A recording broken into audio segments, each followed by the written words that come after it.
नमस्कार, बहुत स्वागत है आप सभी का। आप देख रहे हैं एनडीटीवी राजस्थान। मैं हूं आपके साथ मनी शर्मा। राजस्थान लोक सेवा आयोग द्वारा आयोजित आरएएस मुख्य परीक्षा 2024 की तारीख आगे बढ़ाने की मांग को लेकर अभ्यर्थी कर रहे हैं प्रदर्शन, लेकिन आयोग ने अपने निर्धारित कार्यक्रम के अनुसार 17 और 18 जून को परीक्षा आयोजित करने का फैसला बरकरार रख दिया है। लेकिन इस बीच जयपुर समेत कई स्थानों पर परीक्षार्थी तारीख आगे बढ़ाने की मांग कर रहे हैं और इस मांग को लेकर धरना प्रदर्शन कर रहे हैं। अभ्यर्थी अपनी मांग को लेकर मंत्री किरोड़ीलाल मीणा के आवास पर इकट्ठा होकर विरोध जता रहे हैं और अभ्यर्थी ये कह रहे हैं कि हमारे साथ विश्वासघात हुआ है। वो ये भी कह रहे हैं कि सरकार के नुमाइंदों ने हमें भरोसा दिया था कि तारीख आगे बढ़ेगी, लेकिन आयोग ने तय समय पर परीक्षा आयोजित कराने के संकेत देते हुए शनिवार को अभ्यर्थियों के प्रवेश पत्र जारी करने की बात कही। बीते दिन भी किरोड़ीलाल मीणा अभ्यर्थियों से मिलने पहुंचे और सीएम से बात का आश्वासन दिया था।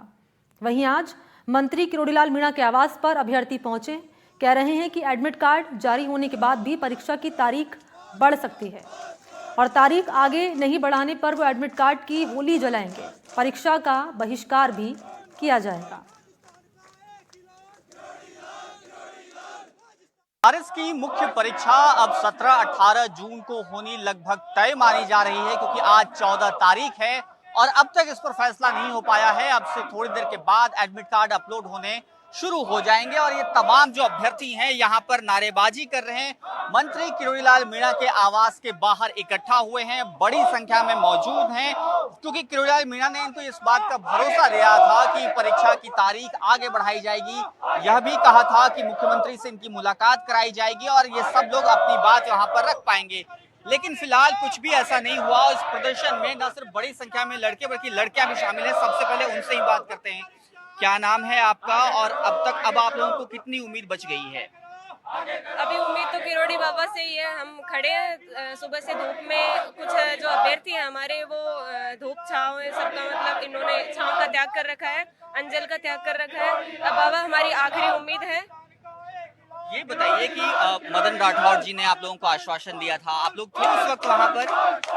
हाँ सर, हम उनसे शहीद आजम वहाँ पे मिले थे।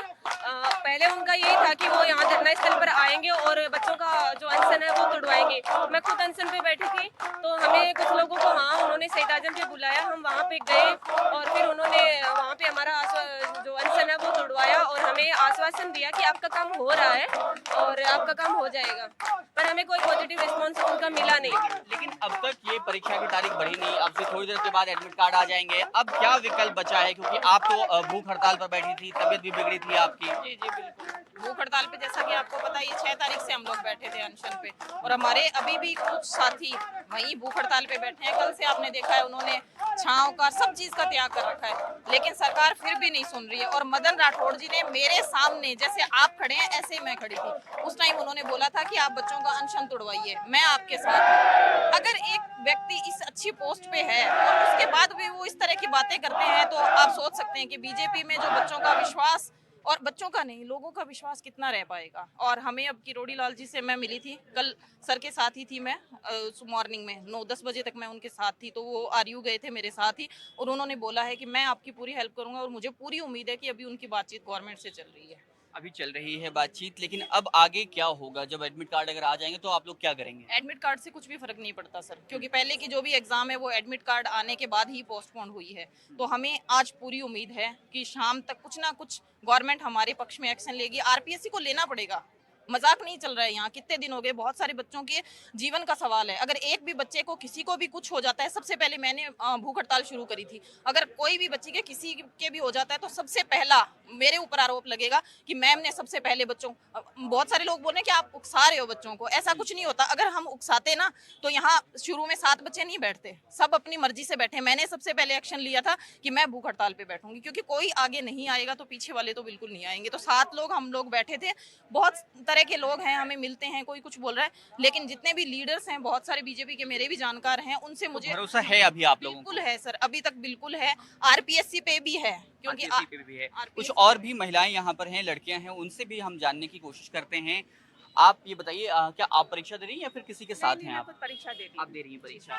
तो अब अभी तो आज की तारीख तक एडमिट कार्ड अपलोड होने की बात हो रही है, लेकिन अब आप लोगों को कितनी उम्मीद बची है? सर उम्मीद है, हमें बिल्कुल उम्मीद है। हम लोग इतने लोग खड़े हैं किरोड़ी बाबा के पास, द्वार पे हम खड़े हैं, तो इसी उम्मीद से खड़े हैं कि वो किरोड़ी हमारे लाल मीणा साथ के न्याय पास तो आप लोग करेंगे। पहले भी आते रहे हैं, उन्होंने पहले भी भरोसा दिलाया है। कल भी मैं देख रहा था कि वो राजस्थान विश्वविद्यालय गए थे और वहाँ पे कहा था कि मुख्यमंत्री से आपकी मुलाकात कराएंगे। कल उन्होंने हमें पूरा सपोर्ट किया। उन्होंने कहा है कि मैं तुम्हारी बात बिल्कुल सीएम तक करवाऊंगा और तुम्हारे लिए सपोर्ट में जो मेरे से हो सकता है वो पूरा काम करूंगा। और सर अब सरकार को ये सोचना चाहिए कि हमें इतनी उम्मीदें देके वो पीछे क्यों जा रही है।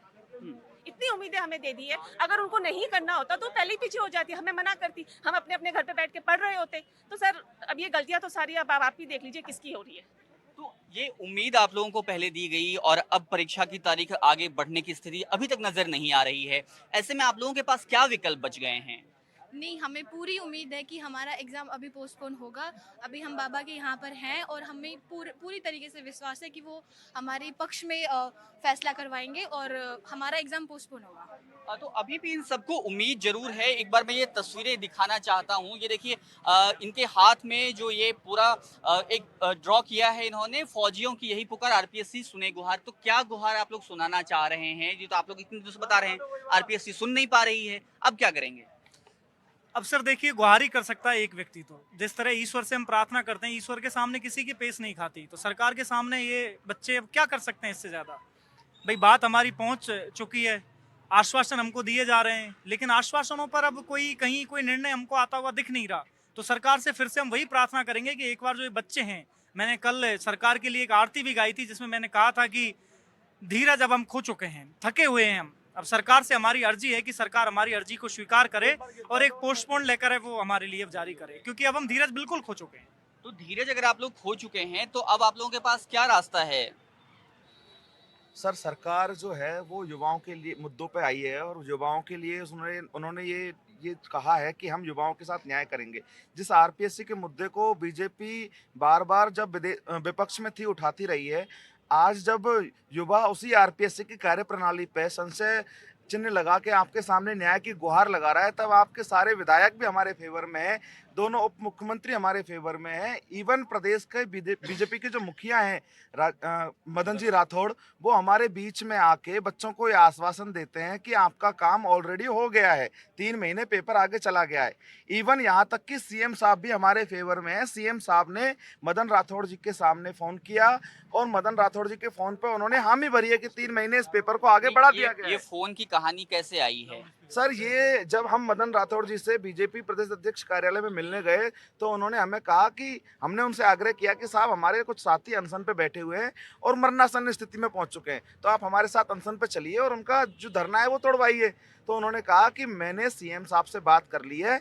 मैंने कहा नहीं सर, हम नहीं मानने वाले हैं, आप एक काम कीजिए, हमारे सामने ही बात कीजिए। तब उन्होंने सीएम साहब को पर्सनल नंबर पे फ़ोन किया और उन्होंने कहा कि मैं धरना स्थल पे जा रहा हूं और 3 महीने की डेट बढ़ाने की मैं घोषणा कर रहा हूं और मैं अनशन तोड़वा रहा हूं। तब सीएम साहब ने फोन पे हामी भरी है। तो अब जब आप उस वक्त मौजूद थे जब बिल्कुल, जो बिल्कुल, आप दावा मैं- कर रहे हैं कि बिल्कुल, मुख्यमंत्री मैं और वहाँ मदन मौजूद राठौड़ की था। बातचीत हुई है? बिल्कुल मैं वहाँ मौजूद था, इसीलिए मैं ये दावा कर पा रहा हूँ। और अगर मैं वहाँ मौजूद नहीं होता तो इस तरह के कोरे दावे करने का हमारा कोई, यहाँ हम विद्यार्थी हैं, हमें कोई इस तरह का दावा करने का कोई इंटेंशन है नहीं। उसी बलबूते पे हम लोगों ने 10 तारीख को हम वहाँ आए और सब शाम को जब मदन राठौड़ ने हमें वापस से बुलाया अमर जवान ज्योति पर, और जब 200 बच्चों के सामने उन्होंने कमिट किया कि आपका पेपर ऑलरेडी पोस्टपोन्ड हो गया है, तब जाके हमारी सांसों में सांस आई। और लेकिन उसके बाद हमने उनसे आग्रह किया कि साहब आप एक काम कीजिए, जल्द से जल्द आरपीएससी की तरफ से ऑफिशियल नोटिफिकेशन जारी करवाइए। ऑफिशियल नोटिफिकेशन जारी करवाने की बात कर रहे हैं, ये बताइए आप लोगों ने अब तक जिन पे भरोसा किया वो सरकार के नुमाइंदे सीधे तौर पे हैं नहीं, एक सत्ताधारी पार्टी के वो प्रदेश अध्यक्ष हैं। आरपीएससी एक स्वायत्त संस्था है, संवैधानिक संस्था है। आप लोगों को लग रहा है कि अब जो उसकी स्वायत्तता है वो दिखाई दे रही है इस पूरे मामले में क्या? सर जैसे स्टूडेंट्स का मुद्दा आता है तो इनको पूरा न्याय का मुद्दा आता है तो पूरी स्वायत्तता, आरपीएससी एक स्वायत्त संस्था है। अब से पहले जब जाके 4 बार ये आंदोलन हुए, स्थगित की बात चली, जब जाके वो स्वायत्तता कहाँ चल जाती है? जब आरपीएससी को खुद की कार्यप्रणाली निश्चित करनी होती है तब वो स्वायत्तता कहाँ चल जाती है?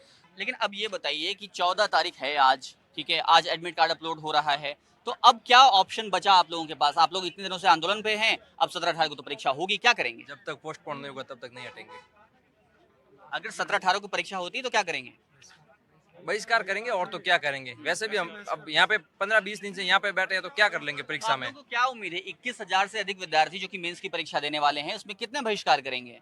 जो फ्रेशर है तो वो सभी बहिष्कार तो करेंगे, और जो लगभग जिनकी 15 दिनों से सबकी पढ़ाई डिस्टर्ब हो चुकी, लास्ट डिवीजन एग्जाम के लिए बहुत पॉइंट व्यू से बहुत इंपॉर्टेंट होता है, वो यदि 15 दिन से हम धरने पे बैठे हैं, सरकार ने हमें आश्वासन दिया है कि आपको हमें टाइम देंगे, तो उस हिसाब से अगर आप लोगों को सरकार की तरफ से आश्वासन नहीं मिला होता तो क्या आप लोग जाकर के तैयारी करते? अगर सरकार की तरफ से हमें आश्वासन मिल जाता है तो निश्चित मैं ये पूछ रहा हूँ आपसे कि आप जैसा कि आपके साथी दावा कर रहे हैं कि 10 दिनों से आश्वासन मिल रहा है। 20 दिन हमारे खराब हो गए और सरकार के हम आश्वासन में हम निरंतर 20 दिन से लगातार सरकार आश्वासन दे रही है, हम आपको पॉजिटिव रिजल्ट देंगे, इसी 15 दिन से हम बिल्कुल पढ़ाई भी नहीं कर पा रहे। तो अगर ऐसा हमारे साथ मतलब अविश्वास करना था तो सरकार को पहले क्लियर कर देना तो हमारी पढ़ाई खराब नहीं होती। और जहाँ तक मुद्दा है कह रहे हैं कि आरपीएससी संवैधानिक संस्था है, तो क्या राजस्थान सरकार संवैधानिक संस्था नहीं है? क्या मुख्यमंत्री साहब संवैधानिक नहीं है? और जहां तक मामला है नीतिगत निर्णय लेने में सरकार सक्षम है, ना कि आरपीएससी का काम है एग्जाम कराना, लेकिन नीतिगत निर्णय लेने का काम सरकार का होता है, क्योंकि सरकार, राज्यपाल, मुख्यमंत्री सभी संवैधानिक संस्थान जो कि संविधान में स्पष्ट रूप से लिखा हुआ है। और ये बात कल आरपीएससी के एक्स मेंबर भी कह चुके हैं कि राजस्थान सरकार सक्षम है निर्णय लेने में, तो ये नहीं कह सकते कि आरपीएससी स्वायत्त है। तो एक बात जो बार बार की जाती है, पिछले विधानसभा चुनाव से लेकर के अब तक की युवाओं के मुद्दे पे ये सरकार आई, अब आप लोगों को इस पूरे मुद्दे पर सरकार का रुख जो है उसको लेकर के क्या कहना है? सरकार अपने वादों को करके भूल जाती है, युवाओं के प्रति बिल्कुल भी संवेदनशीलता नहीं दिखाती। सरकार के मंत्रियों और सरकार में आपसी फूट का ये उजागर हो रहा है कि जब सरकार के कई मंत्री, उप मुख्यमंत्री छात्रों के समर्थन में पत्र लिख रहे हैं तो उनका क्या मतलब है? या तो फिर मनाही कर दीजिए सीधा ही। अच्छा, एक बात और बताइए आप, आखिरी सवाल मेरा है कि अगर ये परीक्षा आगे बढ़ती है, पोस्टपोन होती है, तो आप लोगों को क्या लगता है कि किन राजनेताओं की अहम भूमिका रही इसमें? क्या लग रहा है आप लोगों को? सर वो तो उन्हें भी बता पाएंगे, क्या अगर हो पोस्टपोन तभी पता चलेगा कि किन नेताओं का योगदान रहा है। लेकिन मैं देख रहा हूँ कि आप लोग लगातार प्रदर्शन करते हुए बार बार किरोड़ीलाल मीणा के यहाँ आ रहे हैं, लेकिन इन्होंने आपसे आश्वासन जरूर दिया, लेकिन अब तक ये भी आपकी मुलाकात भी नहीं करवा पाए। मुख्यमंत्री से 2 बार इन्होंने आश्वासन दिया था, तो इनका रुख कैसा देख रहे हैं आप लोग? अभी तक तो सकारात्मक ही रुख देख पा रहे हैं, हम हमारे साथ हैं अभी तक, आगे देखते हैं क्या होता है। अभी हमें उम्मीद है कि बाबा आएंगे बाहर, हमारी बात सुनेंगे। तो आज जब एडमिट कार्ड अपलोड होगा तब क्या रुख रहने वाला है आप लोगों का अगले 2-3 दिनों तक, जब तक परीक्षा शुरू नहीं होती है? कल जब बाबा हमारे पास गए तो हमने बात रखी थी, सर कल एडमिट कार्ड आ जाएगा और हम डिप्रेशन में आ जाएंगे, तो उन्होंने यही कहा था कि एडमिट कार्ड मतलब हमसे ऊपर नहीं है, एडमिट कार्ड कैंसिल हो जाएगा, अगर एग्जाम पोस्टपोन होगी तो उसका कोई वैल्यू नहीं रहेगा। तो अभी भी आप लोगों को उम्मीद है कि एडमिट कार्ड अगर अपलोड भी होता है, अगर एडमिट कार्ड अपलोड भी होता है तो भी परीक्षा जो है पोस्टपोन हो सकती है, इसकी उम्मीद है आप लोगों को? हाँ बिल्कुल। और ऐसा प्रदेश अध्यक्ष कौन होता है? हम तो ये आप कह रहे हैं ना, ये सभी लोग हमारे भाइयों ने सबने बोला है, प्रदेश अध्यक्ष कौन होता है? देश का प्रदेश अध्यक्ष, मतलब राजस्थान का प्रदेश अध्यक्ष कौन? एक कोई छोटा आदमी नहीं होता सर, जो अपने ये जैसे नहीं है कि छोटे बच्चों से हम बातें कर लेते हैं कि जी आपको मीठी गोली दे दी। प्रदेश अध्यक्ष ने बात करी है, एक बार नहीं 5 बार, कल भी बात हुई है उनसे फोन पे, दिल्ली डेलीगेशन भेजा है। क्या कह रहे हैं वो? दिल्ली में उन्होंने ये कहा है, फोन पे भी उन्होंने ये कहा है कि आपको क्या लेना देना है, मैं बात करके आया हूँ ना, अगर पेपर छप गया, जलाएं फाड़े गाड़े, तुम्हें लेना देना है क्या? तुम्हें एग्जाम नहीं देने दूंगा मैं, ये वादा किया है। फिर उस आदमी की विश्वास नहीं करे क्या? हम ये बताओ आप, और किस पे विश्वास करें? सीएम हमें मिलने नहीं दे रहा, उप मुख्यमंत्री से मिल लिए, सबसे मिल लिए, डॉक्टर साहब से मिल लिए, किसके पास जाएं? ये जब इनको एक भी रैली को कैंसिल करना होता है तो 2 मिनट में कर देते हैं। फिर ये सर क्या, कितने लोग हैं आप देखो, हमारे पास 9000 का, मैं दिखाता हूँ आपको ग्रुप है, 9000 के लोग तो कह रहे हैं ना, फिर कितने लोग तो 10% में भी वो हो जाते सर। मीडिया पोल भी हुआ जी न्यूज का, उन्होंने भी कहा कि 90% लोग कहते हैं कि नहीं देना चाहते एग्जाम। तो आखिरी बार मैं आपसे ये समझना चाह रहा हूँ कि अगर परीक्षा के लिए एडमिट कार्ड आज जारी होते हैं जैसा आप कह रहे हैं, तो भी आप लोगों को उम्मीद इस बात की है कि परीक्षा की तिथि आगे बढ़ सकती है, और अगर ऐसा नहीं होता है तो क्या करेंगे? सर सबका, मेरा नहीं, मैं सबकी गारंटी ले रहा हूँ, ये कोई भी सेंटर नहीं देखेगा। आप तो एग्जाम की पोस्ट उसके कह रहे हो, कॉल लेटर की, हम सेंटर ही नहीं देखेंगे कहाँ आया है हमारा, तो इससे सीधा क्या होता है सर? बहिष्कार ही है ना। ठीक है, तो परीक्षा का बहिष्कार करेंगे, इसका ऐलान कर रहे हैं। बहरहाल इस बात की उम्मीद भी है कि जब एडमिट कार्ड जारी हो जाएगा उसके बाद भी परीक्षा की तिथि आगे बढ़ सकती है, लेकिन अभी सारी चीजें उम्मीद पर टिकी हुई हैं। अब देखना होगा कि आज अंतिम रूप से आरपीएससी का क्या फैसला आता है और उसके बाद सरकार का रुख क्या रहता है। जयपुर से कैमरा सहयोगी पुष्पेंद्र तिवारी के साथ सोमू आनंद, एनडीटीवी।